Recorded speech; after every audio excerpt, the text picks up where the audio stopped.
Cool. So, yeah, thank you very much for inviting me this evening. Very excited to be here. I'm here actually with my dad, who's somewhere another box on the screen. Yeah, he's waving. So you're going to hear from myself and my dad, and then yeah, we're gonna do the panel, which really excited about. So if anyone has any questions as we go along, just drop them in the chat, and we'll pick them up afterwards. But I'm going to condense my story, and I'm going to show you some slides if I can. Great. So I'm just going to transfer you to my PowerPoint presentation. So hopefully you can all see this. So I'm going to just take you quickly back to the very beginning of my story. So my story starts here. So I was born on the 31st of January, 1987, in Northwest London, and I had a very kind of typical childhood, a very happy childhood. This is me with my brother, his bar mitzvah. I've got lots of happy memories growing up. But it was after this that things started to change for me. I started to get what we call night terrors. You might have heard of the term night terrors. And when I started to have these night terrors, I stopped sleeping properly, and I became very anxious and isolated. And my parents didn't know what was going on. They took me to the doctors a few times. Eventually, I was referred to a child psychologist. This is the letter to the psychologist. I saw this psychologist for a while. I don't remember much of what happened, but we didn't really talk about mental health. I didn't know what it all meant. This was a long time ago, and yeah, there was a lot of stigma attached to mental health. So yeah, we didn't talk about it at all. Anyway, I went through school and I ended up at JFS. Some of you, I'm sure, will recognize the blazer and the tie. And I went through JFS, and I always felt different to everyone else in school. I never really felt like I fitted in. But then on the outside, I was doing really well in my exams and my GCSEs, and yeah, things they look good. I had my bar mitzvah. It was a very happy occasion. But it was really in my mid-teens when things started to go really wrong. So in my mid-teens, I started to get these really low moods, and I didn't understand what was going on. I just felt low all the time, and I was tearful, and it just didn't make any sense. I didn't tell my parents or anyone what was going on, but I went to my doctor, and my doctor was really good. He referred me on to what we call CAMS. CAMS is the Child and Adolescent Mental Health Service, the mental health service in this country for young people. I went to CAMS in secret. I didn't want, again, people to know, but I was feeling really bad at this point. I had my assessment at CAMS, but then unfortunately there was a long waiting list for help and support, as there is today, sadly. But I said to myself, I'm going to go off to university, and that will solve all my issues. I really thought, yeah, I could start afresh. And so I went off to university. I went to Manchester to study, and all my mental health issues came with me. At university, things got harder. I started to self-harm, and I started to misuse alcohol. I felt like I was going crazy at university. And again, I was hiding it all from everyone. Eventually, I had a breakdown in my third year of university. So at this point, I became psychotic, which means that, well, I felt like I was being possessed, and I couldn't control what was going on. I went onto the streets and I was screaming and I was shouting, and at this point I knew I was really unwell, um, and I was put into a psychiatric hospital, and I was given a diagnosis of something called schizoaffective disorder, which is a combination of schizophrenia and bipolar. And that was a big shock to me, and of course to my family and to my friends. Um, I stayed in the hospital for a month before I actually ran away from the hospital. I'd completely given up. Yeah, I didn't see there was a way forwards, really. I thought I'd be ill for the rest of my life, and I felt like a burden on everyone around me. So I ran away, and I actually I ended up on a bridge, and fortunately for me, there was a stranger that stopped to talk to me, and we had this incredible conversation. Um, he was this guy who was just so kind and calm and just really positive, and I hadn't experienced anything like this before. He wanted me to talk, and he wanted to listen and help me and support me, and yeah, we had this connection, and he eventually managed to convince me to go for a coffee.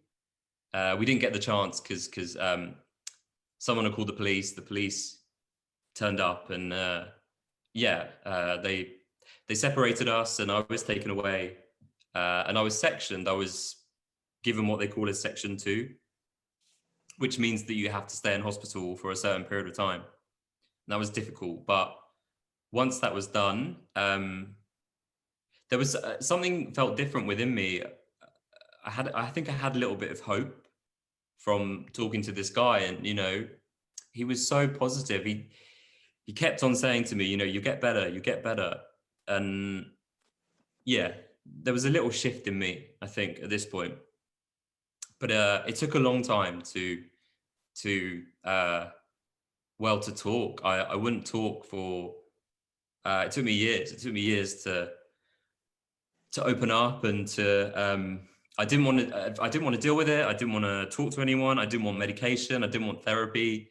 It was really hard for the first few years, but finally I started talking in my mid-20s, and when I started talking, it changed everything. I actually I got some help from Jamie, and that was a massive help. And I finally started, seeing someone one-to-one and speaking, and it was such relief to finally start talking and not have to hide anything anymore. I started to feel more human again. I hadn't felt human for such a long time. And I started to get better. And when I was in a better place, I decided to find that guy that I mentioned, the one on the bridge. I wanted to find him, and I wanted to thank him for what he'd done. I also wanted to raise awareness of mental illness, and also suicide as well. I know suicide is a really difficult subject to talk about. We have to talk about it. Anyway, I launched this search to find this guy, and it was amazing. I didn't think that we were going to find him because, my memory was really hazy of that day, and it was he could have been anywhere. We thought it would be a real challenge to find him, but we put this search out, and the search it kind of blew up, and it went around the world, and it was very surreal. But the amazing thing is that we found him. He came forwards. His wife saw this on Facebook, and we were reunited, which was a really special moment. I got his name wrong, so I thought his name was Mike. His name was Neil.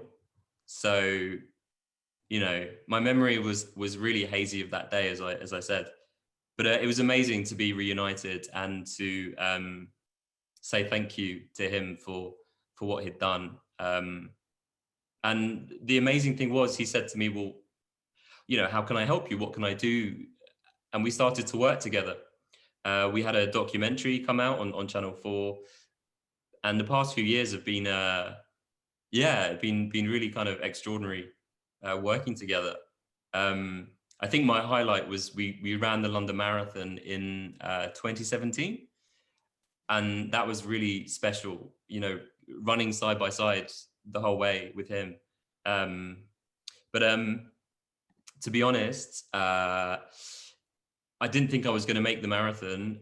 I had a relapse 2 months before, and for me, I've had a few relapses in the last few years. Most recently, in last September, I had a relapse and was back in hospital, and it's difficult, you know. But the difference is today that I ask for help when I'm not well. I tell my dad, and he knows when I'm not well.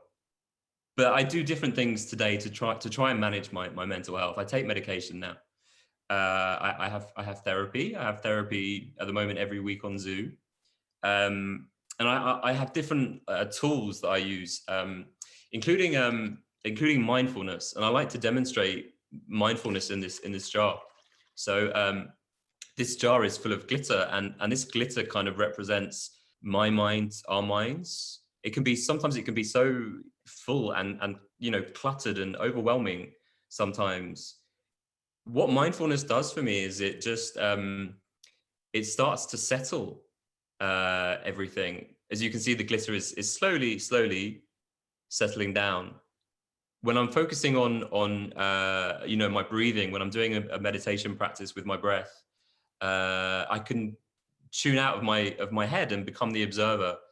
And you know, the thoughts and feelings are still there, but I get some clarity and some peace of mind. I mean, to get some peace of mind, you know, even when there's all these thoughts and feelings that are running wild, to know you can find some peace through doing things like, you know, meditation or prayer.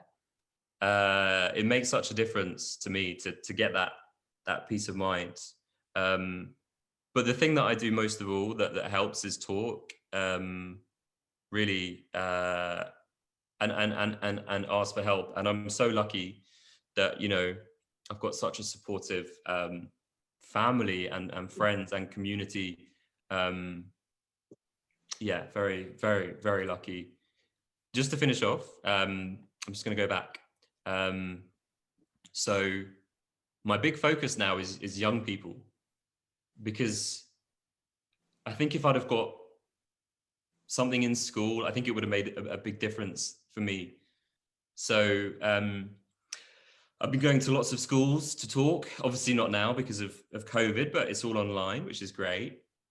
My big focus is, you know, what we call prevention and early intervention. If we can reach people when they're young, you know, we can make such a big difference. So I've created 2 years ago, we started a charity, which is called Beyond. And this is all about trying to get help and support to young people early on. So often people, they reach the crisis point before they actually get help. And we want to stop people from getting to the crisis point. We want to deal with it early on, early intervention. It makes such a big difference. So most recently, we've created the UK's first mental health festival for schools. So it's taking place on the 3rd of February. And we've got just over 950 schools that have signed up all over the country, and actually now beyond, which is amazing.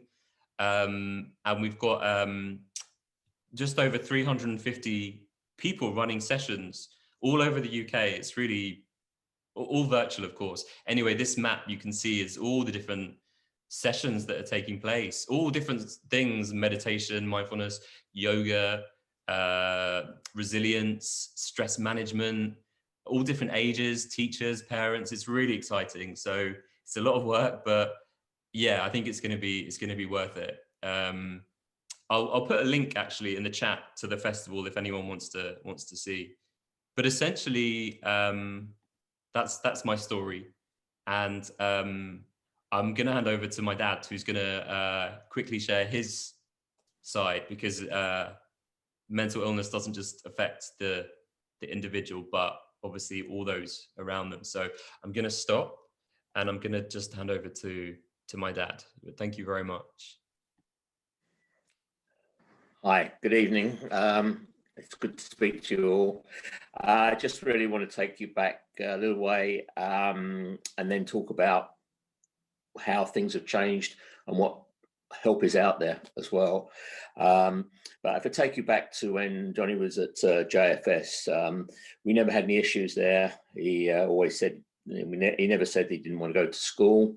Reports always from JFS were very good. The change that we saw, because he hid everything from us, was when we went to Manchester at the end of the winter break. He was studying drama, and you saw the picture of him where he was very gaunt and completely changed. And we took it down. We put it down to how the young people are at university, drinking, partying, and also the play he was in was very heavy. But it was only when Johnny got home and really locked himself in his room as such, didn't come out for 3-4 days, didn't draw the curtains. We knew something was not right. So we took Johnny to a doctor just up the road to where we lived in Stanmore. And she wasn't with him long when she said he's suicidal. And for us, that was such a shock. You go back 13 years, we knew nothing at all about mental health or what suicidal even meant. So we took Johnny into the hospital in psychiatric hospital in Harrow, and as we walked through the door, they took everything away from him, his phone and everything, and basically they just said to us, he's suicidal, so we're going to put him in a suicide ward. And these are the visiting hours, and if you want, you can come have lunch with him. And that was it, as far as we were concerned. There was absolutely nothing at all. And as I say, don't forget, we're talking about 13 years ago. So we came out, sat in the car, and really just did not know what to do. The first thought is that you feel guilty because obviously you had no knowledge of what happened. But also, we phoned Johnny's brother, who's older than him, and told him, and his first reaction was anger. Well, why did he not talk to me? But then we thought, well, we better phone a few people. So we phoned a few friends, and we've all got lots of acquaintances, but you've got really a close circle of what you can call close friends that you can tell everything to. And since we said Johnny was in hospital, of course, the first thing is he had an accident, he broke his leg, etc., etc.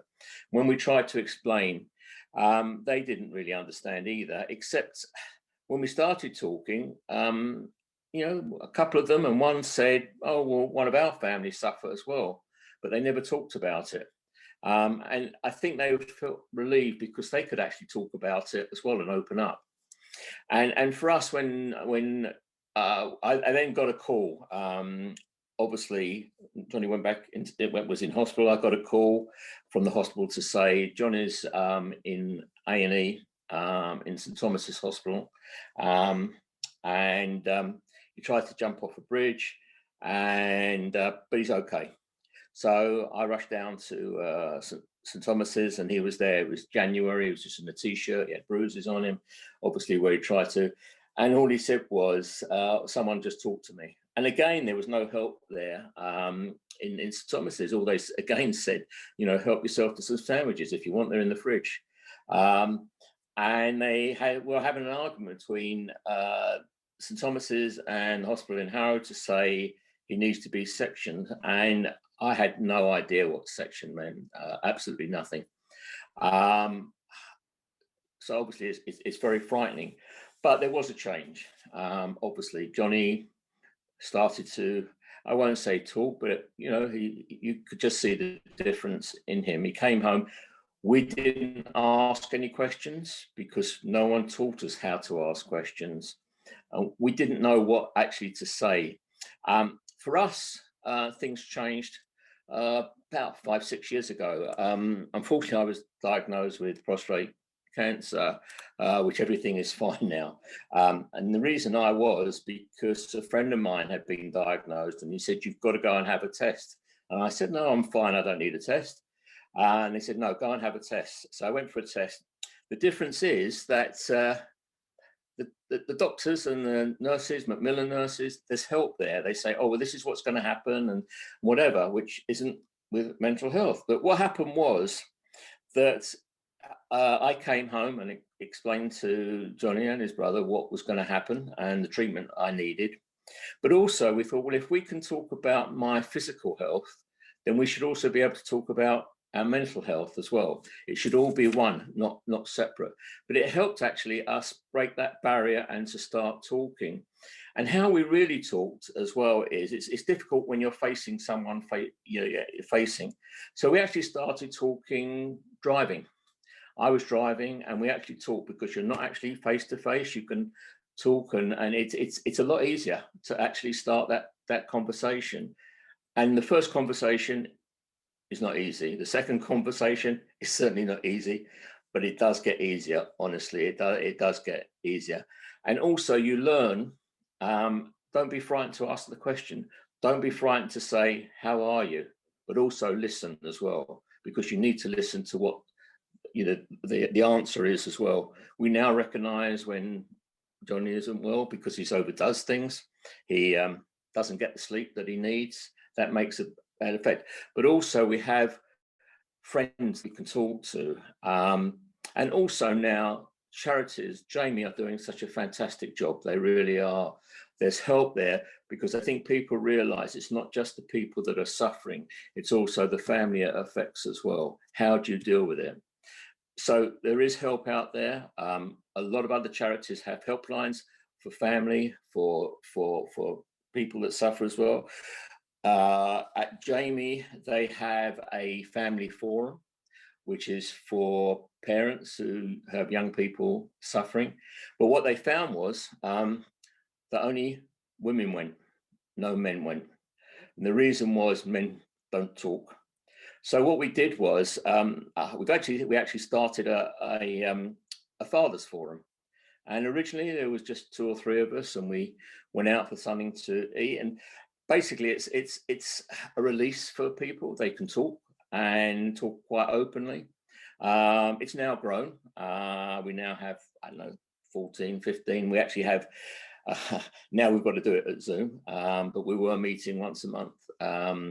And basically what it is, mental illness is a journey. Okay, there's not an instant, but it's a journey, and it's worth taking that journey.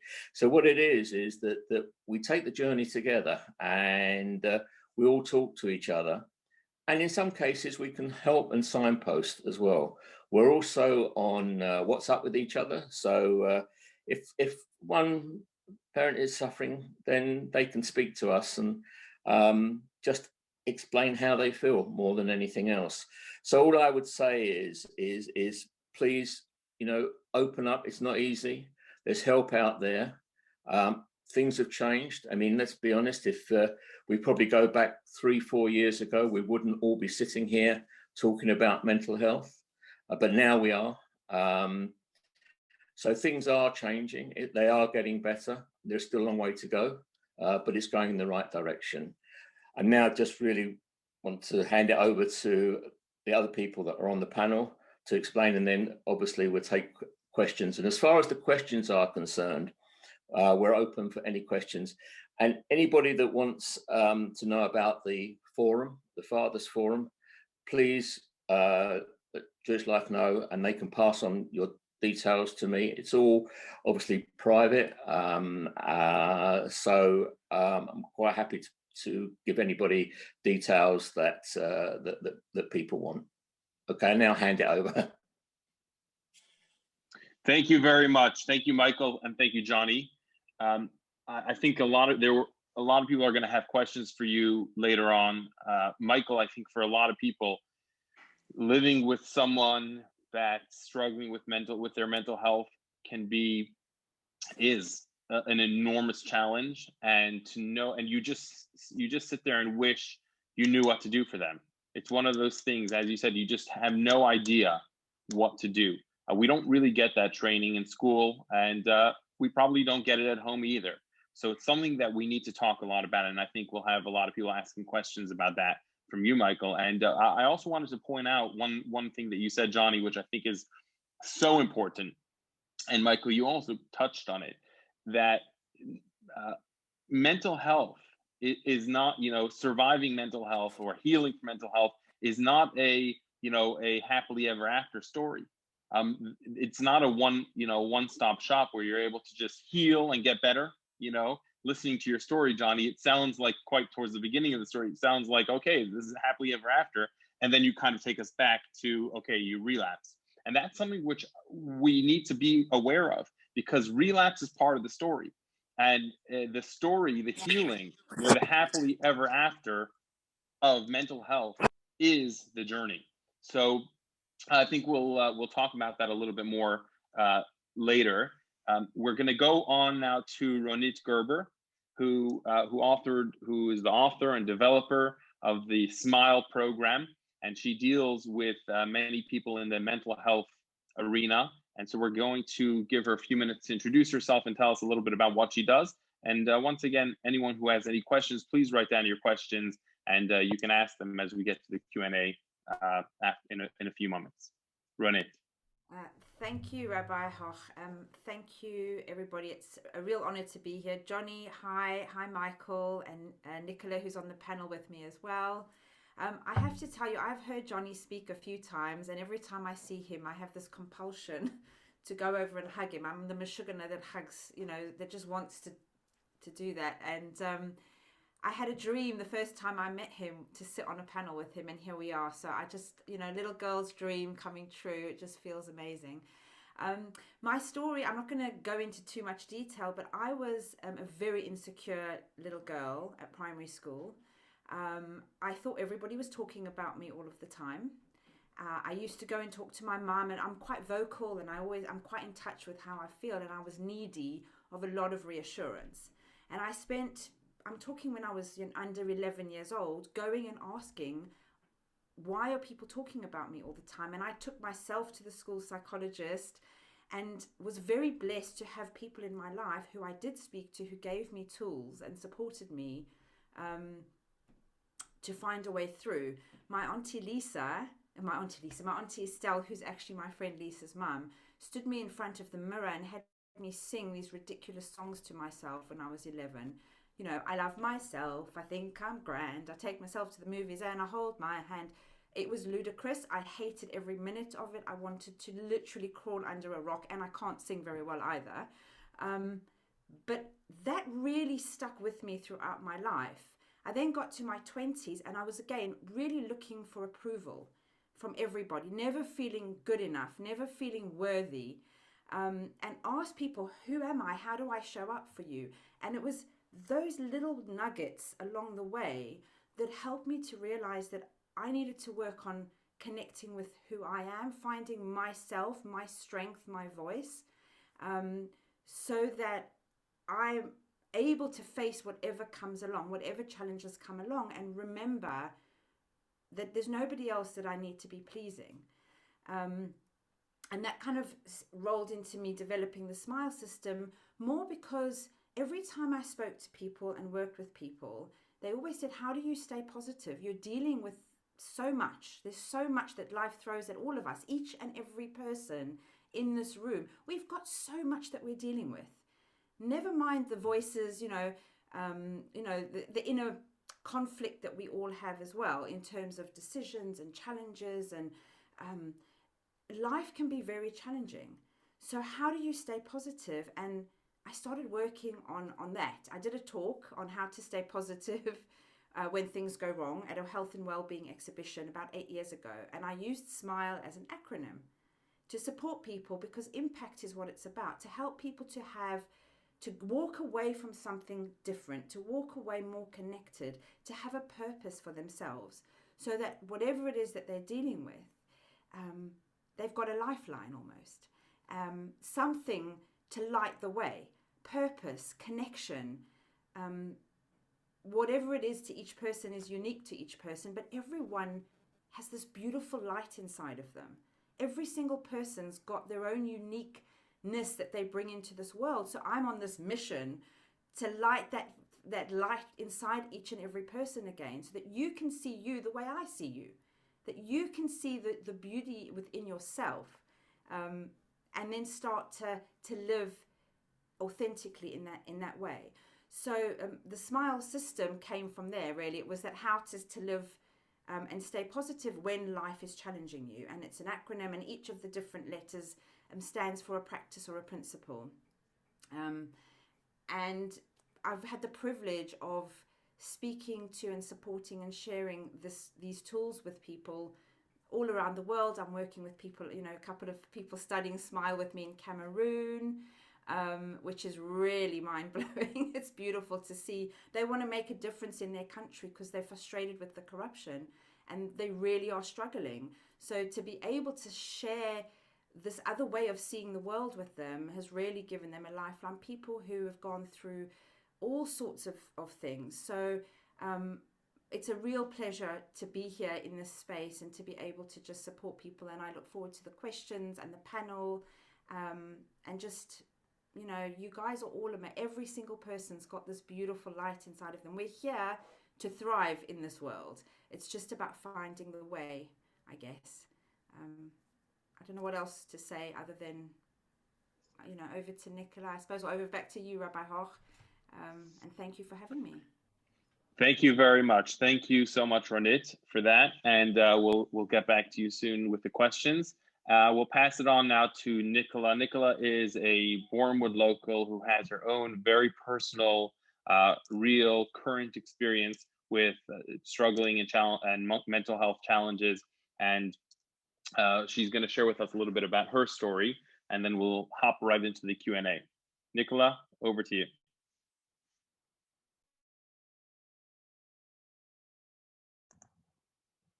Hi, can everyone hear me? I'm muted, yes? You're good, okay. Perfect. Thank you, okay. So my name is Nicola and I've lived on my own in Bournemouth for 13 years now. I've suffered with various mental health problems throughout my adult life, including anxiety, which is what I really want to talk to you about now, especially given the climate that we're living in. I will say now this is actually my first time speaking publicly about my mental health, so please bear with me and I will try not to waffle. Just yesterday, I was asked if there's any advantages to the lockdown for me, and I couldn't think of any. And then I realized there's one, and that's this, and that today I can sit behind a computer, a socially anxious person, and talk to a bunch of strangers without them being in the room. Over the last year, an increasing number of acquaintances have been messaging me. Aware that I suffered from anxiety, they were opening up to me about the struggles that they were having during the lockdown, and a lot of them actually surprised me. It was these communications from acquaintances and not my close friends that made me think, if I share what I go through and how I try to cope, perhaps it will resonate with others who need to reach out for help. Or maybe hearing some of my coping strategies will help you to seek out your own. When we first went into lockdown, I was pretty much unfazed. I'd been following the news and suspected it was coming. But living entirely on my own at home, it's been lonely. At one point last year, I went 10 weeks without sitting in a room with anyone. So 10 weeks without sitting in a room with anyone. I'm really bored. I learned pretty quickly that I needed to structure my days to reduce how much time I spent dwelling on my anxiety, whether I was doing chores or activities. But there was no way of escaping what was going on in the world, as we were constantly being told by politicians and health professionals in the media to be cautious or careful. And that's not good when you're already anxious by nature. And I can remember in the summer walking down Bournemouth High Street. Must have been about 8:30 p.m. It was still daylight, but there were signs everywhere and it was just keep your distance, be cautious. So if you're already suffering from anxiety and you see things like that, it just exasperated it. And for me, it wasn't just about contracting COVID or going out, but my anxiety just began to rise about everything. And it got to a point last year where my mind and my body had become hypersensitive to to anything that could trigger an anxious reaction in me. While I'd been previously receiving support from the NHS for my mental health problems, everything went on pause with the pandemic, which really had an impact on me, and the NHS mental health team support became somewhat ad hoc. By the summer, I was feeling almost constantly engulfed with anxiety that I became rather depressed. Even taking the rubbish out, I was nervous of bumping into my neighbours because all my senses were heightened. So I thought, well, if I don't say hello and make small talk, that's a bit rude, but then I need to keep my distance. Anxiety was just consuming me. Things started to get on top of me, and in the summer, a friend of mine put me in contact with Jamie, and someone from the council made a referral to Hertfordshire Mind, who both stepped in to give me some support. Through Mind, I was able to speak to a support worker weekly for the last 5 months, who actually I gather has now left and is working in a similar role in the Jewish community, so she will be an asset to the community. But I stand by the phrase, a problem shared is a problem halved. And that was what the support worker, she was someone for me to chat to during the lockdown when I was alone and isolated. And at this point, I will add in one of my tips, so to speak, and that is that Hertfordshire Mind run a confidential helpline out of hours every evening, free to anybody in Hertfordshire. And you'll find details for that on the Hertfordshire Mind website if anybody out there needs someone to talk to.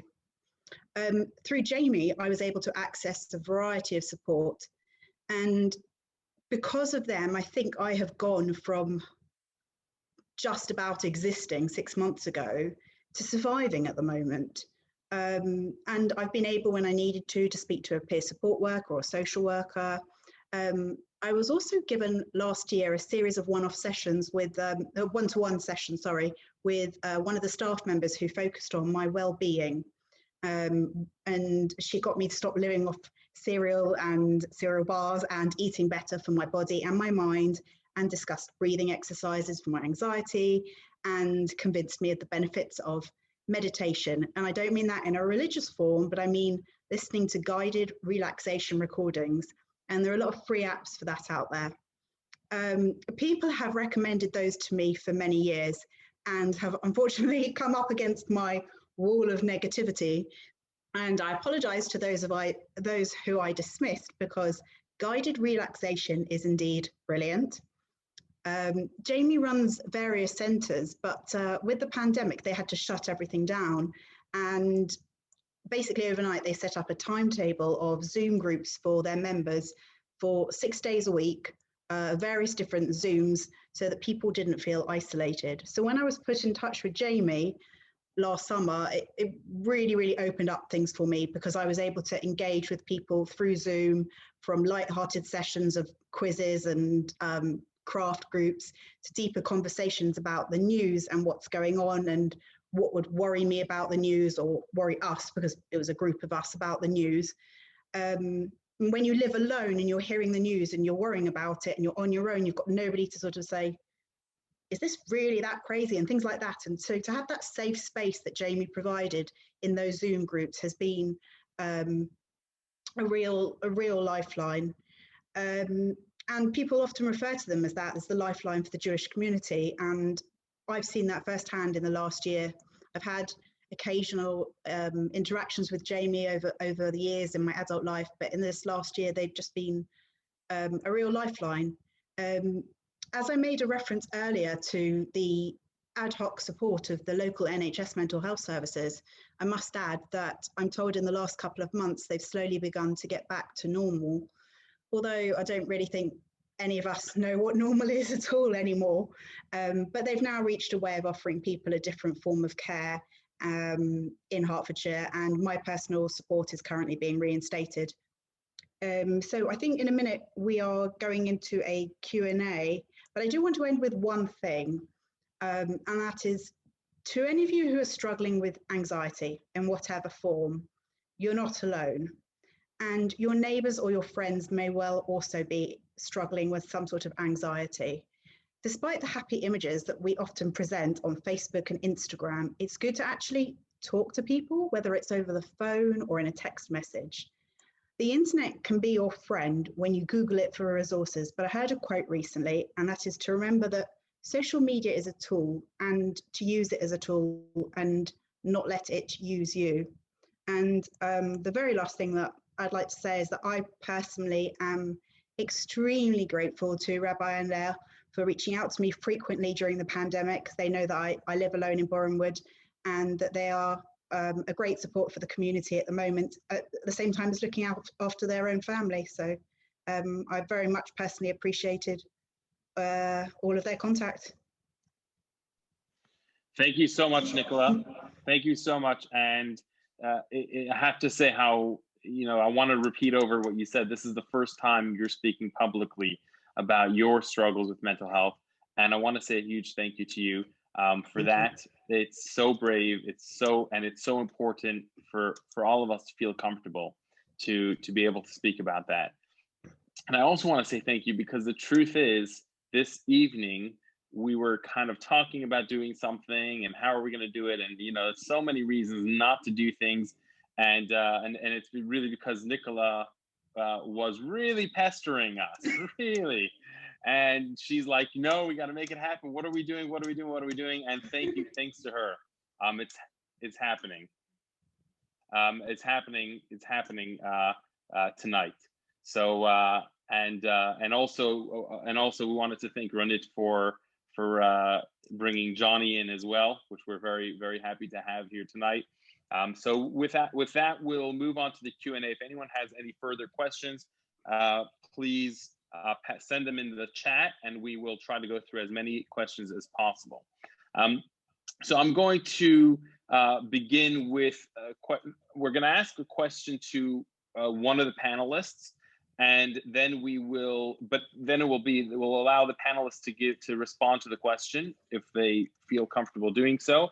And then we'll open it up if anyone else wants, if any of the other panelists would like to add, then please do so as well. So we're going to begin with a question for Johnny's dad, which came in, and that is for Michael. The question is: living with someone who has mental health, who has mental illness, can be very challenging, but even more so if the person is unaware that they have a problem. These people tend to blame the people and circumstances around them for the way their life has panned out, rather than acknowledge that their problems begin partly with their mental health. How can one deal with a person who refuses to acknowledge they have a problem and therefore go get help? So the question is for you, Michael, first, but I would very much like to get thoughts as well from Johnny and from Ronit and Nicola as well. So Michael.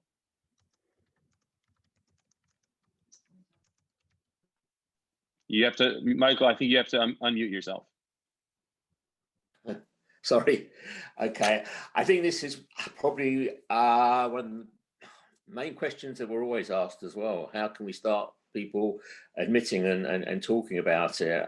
First of all, well done, Nicola, for opening up, and it shows what happens, with Nicola being so brave and telling her story, which has taken a long time to do. And as you said, Rabbi, it's a journey. So it is difficult. I mean, how we look at it now is, in many respects, it's good that there's personalities and people coming out and saying they're suffering from mental health. You have sports people, you have people, in the music industry, film industry, very famous people. So really start the conversation really to say, have you read so-and-so? Or I see that someone like Stephen Fry, for instance, who comes out all the time, and Johnny always says also that, famous people out of history suffer from mental health, such as Winston Churchill and whatever. So it's a case of how you start a conversation. And as I said, it's not an easy subject, but it's really finding and it's talking, and that's the only way that can help, to help. And it is difficult. I mean, Johnny hid it from us. You know, it's this early intervention that we talk about, but it really is a case of finding some common ground to start a conversation. And we've spoken. Maybe I'll direct this. Thank you, Michael. I'll direct this to Johnny, just to continue this question. But you know, we've all heard the hitting rock bottom with that comes along with mental health before many people who have spoken about it have actually done so. And I guess the question is, Johnny, is there a way that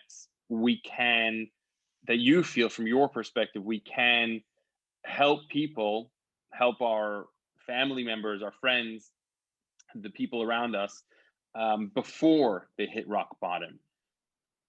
And is it just a matter of, you know, what your dad said, you know, speaking of approaching in the right way? Thank you. I also wanted to say, Nicola, that was amazing for the first time. I mean, yeah, wow. First time I ever spoke, I mean, literally my voice was shaking and my heart was racing, and you were so composed and eloquent, and yeah, amazing. Thank you. Really. The advantage of being behind a screen, right? But still, I mean, it's not easy. Yeah, it was amazing. Yeah, still, you know, facing the public, it's tough. But yeah, amazing.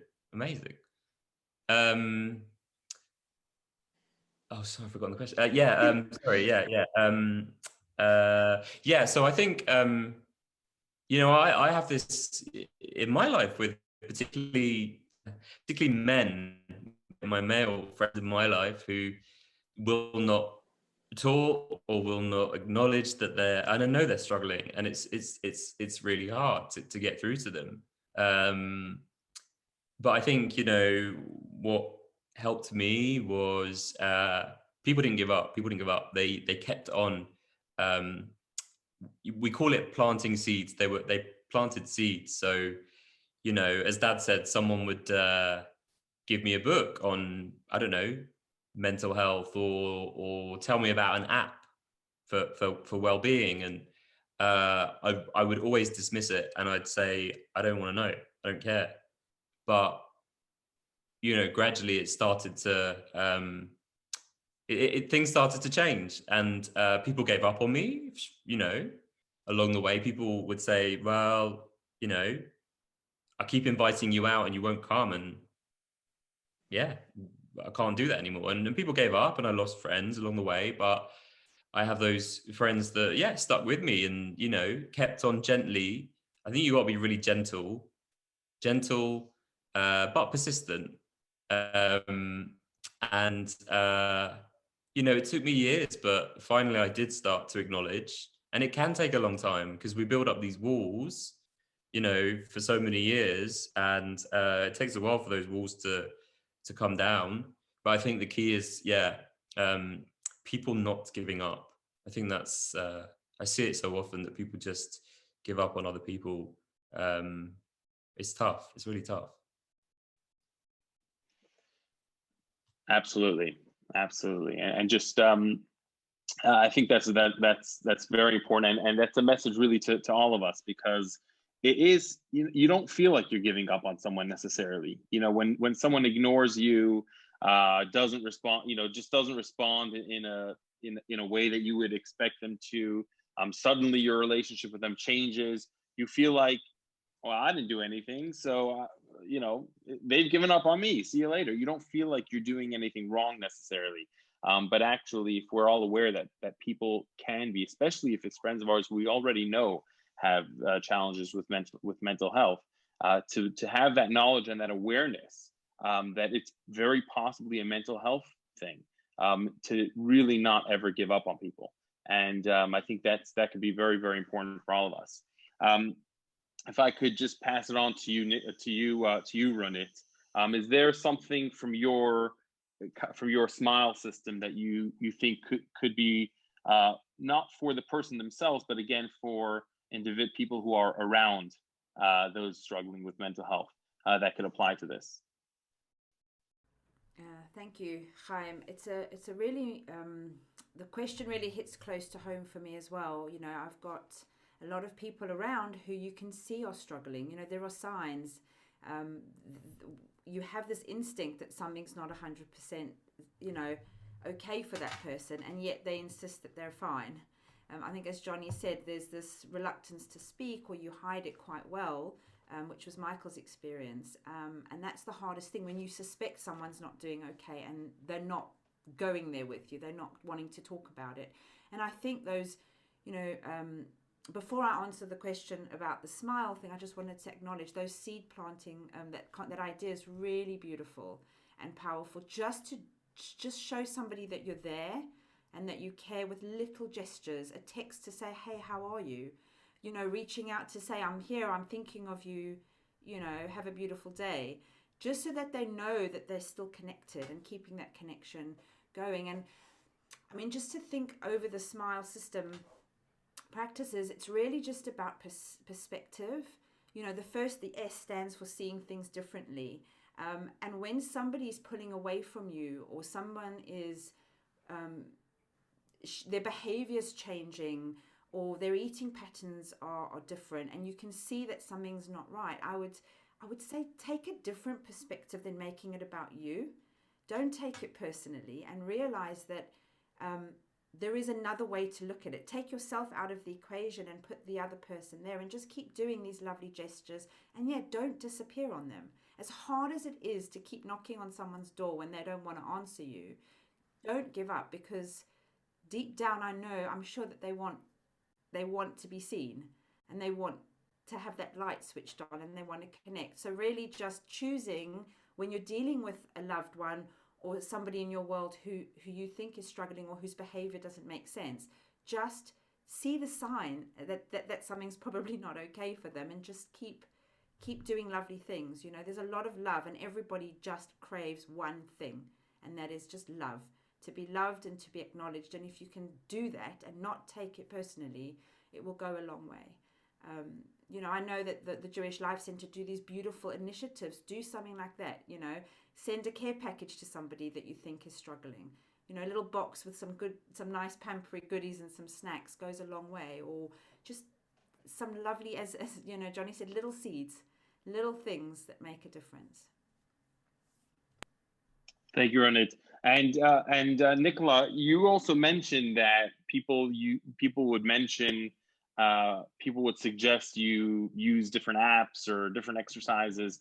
And one of the things, and the same question is, what do you feel people, and you kind of wave them off. What do you feel that people could have done for you to be more accepting of it earlier on? I think, I'm a very glass half empty person, and that has not helped me or others, and I'll be honest on that one.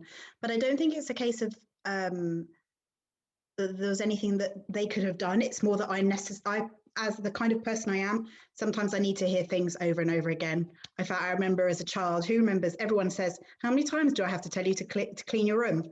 3 times. 4 times? How many times before you're going to clean your room?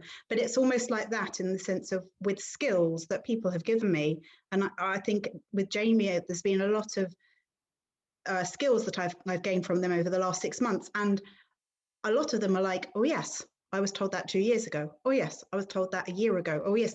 For me, it was just a case of the repetition. It eventually becomes, it's like muscle memory. Your brain starts to actually say, okay, try it. And then it starts to, the more you start to do it, the more it has an effect, if that makes any sense. Absolutely. Absolutely. So it's really just a lot of persistence on behalf of, that's what I'm gathering from all of you, really, is that it's just a lot of persistence on behalf of those who are trying to help. And eventually you'll get through. Eventually you'll get through. Do you, I guess I'll just do a follow-up on that to you, Nicola. Is there a way that people should specifically not approach, right? Is there, sometimes it's the people who are closest to you who might feel like they've got to tell you the way it is. You know, you're not accepting, you're not being honest with yourself. So we got to be honest with you. And they'll be really, really give you what they call tough love. Is tough love a good thing? Or would you say that that's something which really doesn't help at all? Is tough love a good thing? At the right time, tough love is a good thing. At the right time, tough love is a good thing. And how do you know when tough love is a good thing? I'll be really honest, and I don't think you do know. And I mean, for Michael, I don't know how much tough love you had to show Johnny, but I imagine that sometimes it was appreciated and sometimes it wasn't. And as somebody who had to have tough love from their family, sometimes it was appreciated, sometimes it wasn't. I don't think it meant that it was ever wrong, because I don't think there is any wrong with showing love to your family when it comes to mental health, whether it's tough or kind. There is no wrong in showing love. Thank you. Okay, thank you very much. So I'm going to go on to another question over here, and this was directed to you, Johnny. Someone asked, when you were on the bridge, what did the person that helped you say, and what did they say that gave you the strength to carry on? Yeah, thank you. Well, I think it wasn't just what they said, but just their whole being, really. So this guy was just really, he was just really, this is going to sound strange, but he was really chilled. And when I was in the hospital, you know, if I said I was feeling suicidal, they would like, right, okay, well, you've got to take this medication now. And it was so kind of reactive, and it put me off. Then I didn't want to, every time I said how I was feeling, I would kind of, so I stopped saying how I was feeling. But with this guy, he was just so, like human, really. And there wasn't like anything kind of like special that he, well, obviously what he did was really special, but it wasn't like rocket science, you know. He stood there and he was just very like open and present and really listened. And I'd never been listened to like that. You know, there was awkward pauses during the conversation, and there was long silences while we stood there, but he seemed okay with that. And I guess because he was okay with that, I was okay with that. But of course, of course, that was important, the way that he listened. But obviously, yeah, what he said, there were things that did really make a difference. And I think the two key things that he said, firstly, he said, don't be embarrassed. And no one had said that to me before. And I needed to hear that, because I was really, really embarrassed and ashamed about, you know, everything in my head and everything in my head and this diagnosis. I was also, I was really struggling with my sexuality, and coming from a Jewish home and Jewish community. That was really tough. But just for him to say, don't need to be embarrassed, I don't know, it was like a weight off my shoulders. But the second really key thing that he said to me was actually very simple. He said to me very casually, he said, you'll be all right. You know, you'll get better. And no one had said that to me before in the hospital. But he was so positive. He was so positive and reassuring that I would be all right. And yeah, that's essentially kind of the key thing that I think really got through to me. Yeah. Was it something, if I can follow up on that, Johnny, with Neil, was it something about him specifically, or do you feel that in that moment, any one of us could have been there on that bridge, and if we had opened our hearts up, you know, walked over and helped you out in that moment? I do think it could have been anyone. I think it was the fact that, you know, I'd been in the hospital for a month, and as Dad said, I was on suicide watch, and you know, basically someone they take it in turns to come and sit in your room and watch you. Like literally, they don't even say hello or goodbye. They just in and out, and then they'll sit there and they'll watch you, or they'll do their crosswords, and I don't know. I was, you know, even when you went to the toilet or had a shower, it was like they were there. And just, you know, finally there was this guy here who was just so, as I said, human. Do you know what I mean? None of the people that came and sat in my room and watched me, you know, it didn't feel, I just felt so alien and but yeah, this guy, but I think anyone could have done that. I just needed a human connection again after like a month, you know, I think. So not treating you like you're some sort of alien, but actually just talking to you like a normal human being, and telling you and saying to you, you're going to be fine. Don't be embarrassed. You're going to be fine. You and me are the same. Yeah, you and me are the same. There's no barrier between us, is what it sounds like. Is what it sounds like you're saying. Yeah, absolutely. You know, when I was spoken to in the hospital, as Dad said, I think Dad mentioned, I don't know, everything was behind a clipboard. And it was always like the same thing, like, so Johnny, on a scale of 1 to 10, how do you feel about this? On a scale of 1 to 10, tell me how you feel about that. On a scale of 1 to 10, so I don't know. Yeah. I just wish someone in the hospital would have, yeah, just come and sat with me and just, yeah, spoken to me like a, you know, like a human. I think as well, you know, the Neil on the bridge, he was very much like, he wasn't just talking about my mental health. He started asking me where I went to school and like what football team I supported. And again, I hadn't had that, you know, that human kind of normal conversation for a month. Wow, thank you so much for that. And I'm going to pass it on to Nicola as well. That I want to ask you, Nicola, is there anything specific that anyone over the years has said to you that's made you feel like a breath of fresh air? Like, wow, thank you for saying that. Thank you. That's helped me, because these are really simple things. What Johnny has just said are really simple. You know, don't be embarrassed. You're gonna be fine. You know, are really simple things. I think it sounds like it comes specifically from.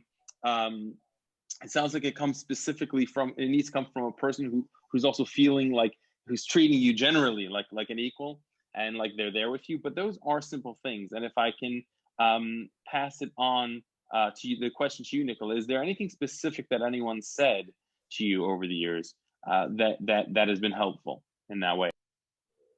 Oh, lots of things. And when you said that and about you'll be fine, the very first thing I thought is my late grandma, who would always say, "Oh, you'll be fine," to everything. Is there any one specific thing that somebody said? No, lots of little things, and they add up. And there are things that I'm thinking about now that people have said to me years ago, or that might have said to me yesterday or last week. So no, I think lots of things, but really just I want to just go back to, I mean, you say things that people have said to you.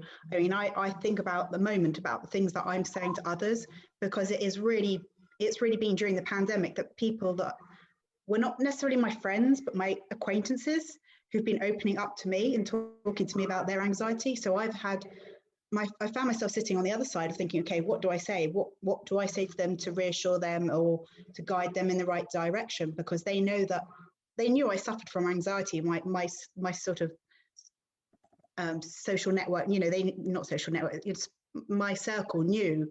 And suddenly people are suffering from anxiety. So for me, actually, in the last year, I've really sat on the other side of thinking, okay, what do I say to the other person? And I think it's just always being open-minded and non-judgmental. Is there a specific thing that you can say to somebody? that someone can say to me? Not really, but I think for me, it's a case of just having people who are open-minded and not judgmental. And just because something that I feel is really bizarre does mean that something that they aren't feeling is also really bizarre to me. And when you walk down the street, and when you walk down the street, thank you. And when you walk down the street and you see someone who's been rude, or hasn't responded to you, or hasn't said hello, who you thought would say hello, we don't know what that person is going through. And I think what you said, Nicola, just being non-judgmental is such an important thing. It's not a new age, kind of like woke type of a phrase, like be non-judgmental. No, it's a real thing, and it has to be. And it's something that all of us could learn learn to do a little more of, a non-judgmentalism. So thank you very much for that. I think, Michael, were you going to say something on this?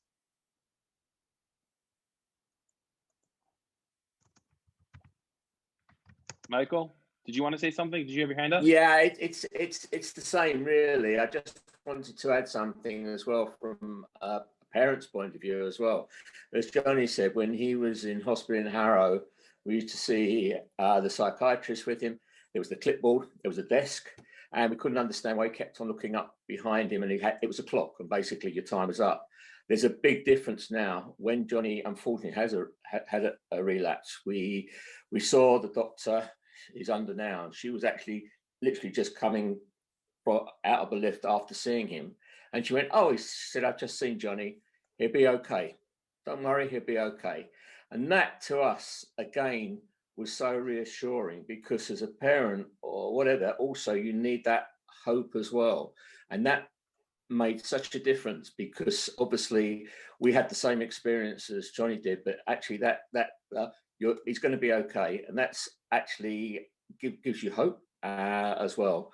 So I think from a parent's point of view as well, it's exactly the same message that we need is the same as someone that is suffering as well. Thank you very much, Michael. We have a question over here for Ronit. Someone wrote, "All of your personal stories have resonated with me in some way, especially you, Ronit, as I too constantly seek approval from friends and family, regardless of who I want to be. How did you, if you have, got over that problem?" I don't think I've gotten over it, if I'm completely honest. I think it's still there running in the background. It's just that it's not controlling me anymore. I look to do something that has purpose and meaning in my life. And it is the struggle, that's my struggle, is wanting approval, not feeling good enough. But really, I suppose the work that I do allows me to really make a difference and have an impact, and that fills me with feeling like I'm contributing, and that I have a connection, and fills me with hope to see that there is a difference that's being made, and connecting with your values, doing some reflective work on how do you want to live your life? How did I want to live my life? What actions do I want to do, or can I do to really feel good about me? Not asking anybody else really, but just taking responsibility for me and my actions, and doing that personal growth work and reaching out and speaking to people and connecting, and remembering that everybody's fighting that same battle. I think, we're all wanting to be enough, and to remember that each and every one of us are more than enough. We're each different and unique. And I don't know, how to answer that question that's going to resonate for everybody that's here. But I think it is, everyone that I work with has that same struggle from a very young age. And for me, there's a connection to a higher power almost that fulfills me. With the Smile program, the very first thing that we do is, I call it laying the foundations, and that's really seeing yourself in a very different way, and that you have this light that shines from you. You're the sun in the center of your own universe almost, and actually that you get to choose how you show up. And when you can connect to your own authenticity and your own the way you want to show up, that's really where I think the approval stops to have an impact, and that you can push beyond it every day. And less, that's there, less and less. You know, today I had it a little bit coming on here. You know, imposter syndrome is a huge thing that runs through me because I've got big dreams, and I go out there every day and I try to put myself out there and to make my difference. But the imposter syndrome is very, very real. And it's having those tools, having those conversations, and to realize that we're all going through that same thing, and we can learn from one another. You know, my way of coping and speaking to you, and I'd welcome a chance to have a personal conversation with you, because, you know, your own stuff is yours. So to answer it in a way that's going to make a difference is, you know, I'd happily speak to you off of here and see how to support you through that. But really just to find your own authentic being, the way that you want to show up, and then to take action and be that person, I think you'll find will really support you. I hope it will anyway. Thank you for that beautiful question. It's real. Thank you very much, Renee. And if I can just add my own 2 cents here because I actually, when I was growing up, I had a point in my life where it was really, I really struggled with that. And I guess we all struggle with it as teenagers to a certain extent, but I had moved to a new school. I went to yeshiva. So I was in high school, and then I went to yeshiva away from home, and I traveled away from home, and I came in. I joined a class that had already been together for a few years, and it was just like, you know, the I guess I felt that the number one value that people had, that my classmates had, was being like smart, being clever, being smart. And I was constantly like, am I smart enough? You know, am I smart? Am I smart? Am I smart? Am I smart? And I kind of got a little obsessive with it, and I became, so like I remember I used to speak to we had actually a lot of support from the rabbis, and we could go into their office, talk to them anytime. And I had one of my teachers who I used to speak to a lot. And I there were a few times I struggled with this. I went into his office and I said, you know, gosh, tell me I'm smart. Am I smart, please? And he's like, yo, you're very smart, Chaim. Don't worry, you're good. You're gonna be fine.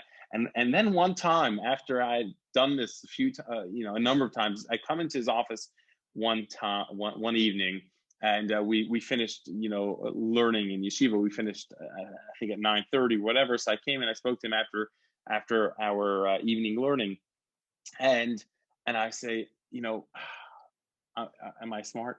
And he turns to me, he's like, Chaim, enough, stop, it's finished, end it now. And I don't know, and that's the tough love right there, but it came from such a warm, loving place. And I just feel like that tough love for me really, really helped a lot. And I just kind of went into a mode of where I didn't care what anyone thought at all for a couple of years, and hopefully we've balanced that out a little bit now. But you do need to care about what others think to a certain extent. But that's, you know, if I could just add my 2 cents in there. So we're gonna finish up with maybe 1 or 2 more questions over here. So just to go to, if we can ask Johnny, let's start with Johnny. Is there a, you know, we talk about a lot of different types of mental health challenges that people have, and some of them are, you know, I worry about what everyone thinks about me, which is not usually something that I don't think a person is going to get medication for or be put into spend time in a mental hospital. But there are other mental health illnesses where very much a person will. Is that down to the mental health issue itself, or is it a matter of being allowed to build up? So what's initially not a big issue could end up being a major medical issue. If I could start with you, Johnny. Yeah, I think it comes down to kind of severity, and, you know,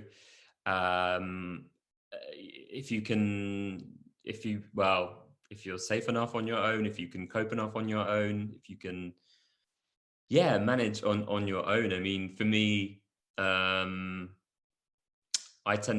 been in probably about 7 times now into, psychiatric hospital. And for me, it's because, I guess because it's like something switches in my brain, and I go into this psychotic mode, which is really horrible place. And I'm not safe and well enough to, be on my own out there. I have to, I know now that, I have to be in hospital, and usually I'm given sleeping pills for the first few days, and I kind of sleep it all off. So I kind of know now, yeah. But yeah, I think it very much depends on the sort of severity, and this is why, as we keep saying, we need to treat it early on. If we can treat it early on, then we can avoid getting to what we call the crisis point. And but unfortunately, we still live in society where too often people reach the crisis point before they ask for help, or before they actually are forced to get help. I see it all the time. And for me, we need to start really young. So with this like schools festival that I've created, we are going into primary schools. And I'm not saying we're going into primary schools talking about mental illness. We're going into primary schools and getting them used to kind of being aware of their feelings, and if there's difficult feelings, then what to do with those difficult feelings instead of suppressing them, because that's what we do. We suppress and suppress. But if we get really young and early enough, we're seeing more and more kind of 4 or 5-year-olds that are being diagnosed with like anxiety. And for a 4 or 5-year-old, I mean, gosh, we need to, and we need to do something about that, especially with, what's been happening in this pandemic and this lockdown. We know that more and more children and young people have been struggling. And we need to tackle that now, not, I know what we're like, we'll deal with it later. No, we need to deal with it now. And again, this is why, created this festival. And I'll put a link, before I forget, I'll put a link to the festival in case anyone is interested. Okay, thank you so much for that. We're gonna kind of, if we can work our way back, we're gonna finish off with just any last thoughts that anyone any of the panelists have. If we can just work from Nicola, so if we can start with you, and then go from there. Do you have any last thoughts you'd like to share with everyone? Yes, sorry, I do have just one last thought. Well, once again, thank you for putting this on and for dealing with my persistency, which was because, as I said, a lot of people over the last year who know that I have issues. Can we call it that? Issues? I don't know. I think we're in a safe space. We can now. They came to me sort of just testing the waters. Could they talk to me about their anxiety? So I think my takeaway and to give to people is that if you see somebody just reaching out to you slightly, or you think they are, just sort of say, how are you doing? And that would be my takeaway, because I've always been on the other end of the taking the help. And this year, as much as I've needed to go and take help myself, I've had people coming to me, which has been very different. And they've been doing it in a gentle way, and sort of, can we get some advice from her? So I think my biggest takeaway is sort of asking people, how are you? And if you see somebody who's perhaps hinting to you that they're not feeling great and they want to talk, then carefully sort of open up the space for them to do so. Which is why I wanted this conversation, because so many people had contacted me and I felt like, everyone's anxious right now. We're living in an anxious world. Now is the time to really start saying it's okay to talk about anxiety. Yeah, absolutely. Thank you very much. Thank you, Nicola, and thank you for pushing this whole thing to go ahead. So I really appreciate that. And again, thank you for opening up, to us here this evening, to all of us. It's heartwarming, and I'm sure there are many of us who are going to go away and feel more comfortable ourselves. So you've done something great here tonight, and thank you. If we can go on to Ronit, if you have any last thoughts. Oh, so many, but I'll try and find the one. I guess the main thing for me is to just say you're not alone. I talk a positive talk, and I'm, fighting strong to try and make my difference, but you're not alone. And just because somebody is smiling and happy doesn't mean that that's what's going on below the surface. So if I could wish one thing for everybody here tonight, is that you find the courage to just speak to one person. Just find someone, anyone, it doesn't matter who it is, anywhere, and just have that courage to speak and to connect. And you'll see that you're not alone. You'd be amazed what people are dealing with inside themselves. You're not alone. So I hope that will give everybody here some strength and comfort. And I just want to say a huge thank you for putting this on and for having us here. You guys make such a difference every single week. And this is just beautiful to have this beautiful safe space for people to ask questions like this. So thank you. Thank you very much, Ronit. And absolutely, we probably, every single one of us at some point in our lives deal with something. And so none of us are alone. We have every single one of the rest of the world that's in it with us. So there's so much truth to that. And thank you very much, Ronit. And thank you for joining us here. And thank you for putting us in Johnny's direction as well. Really appreciate that. And we'll go on to you, Michael, for any last thoughts. Yeah, I think it really shows how important it is to have that conversation. Everybody is talking about it. Everybody's having the conversation.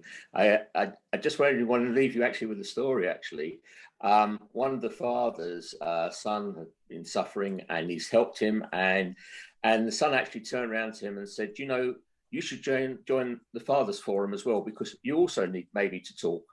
And he has. And actually the son, it was the other way around. The son who had been suffering actually talked the father into joining our Fathers Forum at Jamie. And he actually says it helps him as well. So it shows the conversation is needed from everybody. Okay, so as a parent or family member as well, you also need to have that conversation as well. So true. So true. Absolutely. It's for all of us to have. So thank you very much. And thank you for joining us here, Michael. And thank you for all of the great work you're doing as well, together with Johnny in getting mental health awareness out there. And finally, we'll go to you, Johnny, for some last words, for some last thoughts. Yeah, well, yeah, thank you so much for putting this on and inviting us. Yeah, it was really nice to get your email just a few days ago, and yeah, very excited when I got your email. So yeah, thank you for putting it all together. And it's been great reading all the questions and all the comments. It's been really, really positive. But yeah, my final thought would be that I really believe now that there's something out there for everyone. It took me a long time to realize that. When I first started to ask for help, I was really given limited sort of pathway.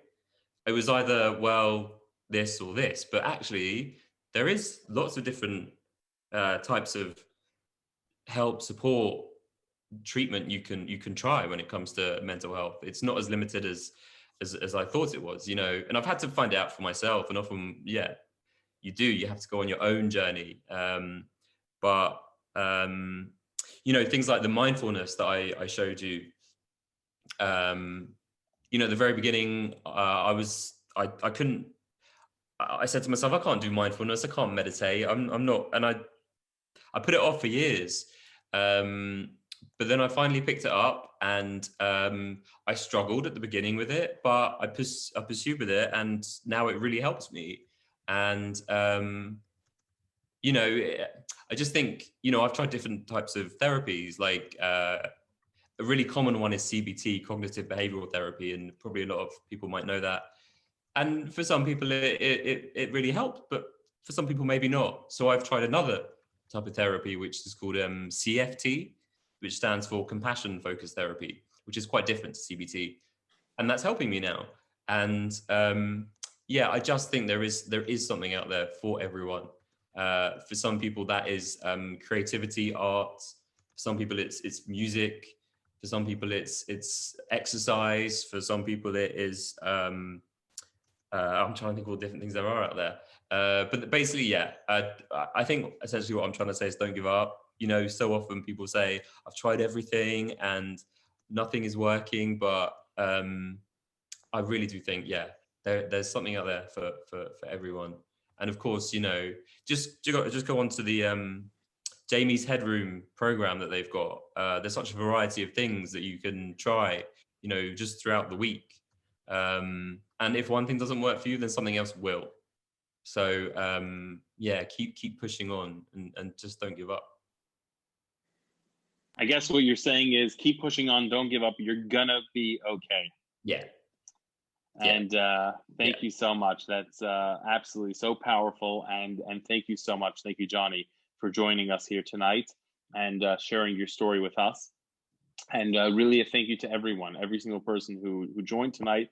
And thank you to all of our panelists. It's been really beautiful and so moving for me personally, and I'm sure for everyone. So we really appreciate it. I want to also say a big thank you to Laura Bahar, who got us involved with the whole, I think, with doing the Jamie Shabbat, Mental Health Shabbat last year. And she's doing some great work with Jamie. They do so many amazing things. They're there for you, and they're there for us. So make use of their resources 100%. And if anyone ever wants to reach out to us as well in the Jewish Life Center, if for whatever reason you want to reach out to us before reaching out to Jamie or even not, whatever, you're welcome to reach out to us, to come any way we can help. We're here for everyone, and hopefully we can be of help. So as I guess Neil said, yeah, don't be embarrassed, and you're gonna be okay. Have a wonderful evening, everyone. Thank you so much. Thank you very much. Shavua Tov. Thank you. Thank you. Thank you.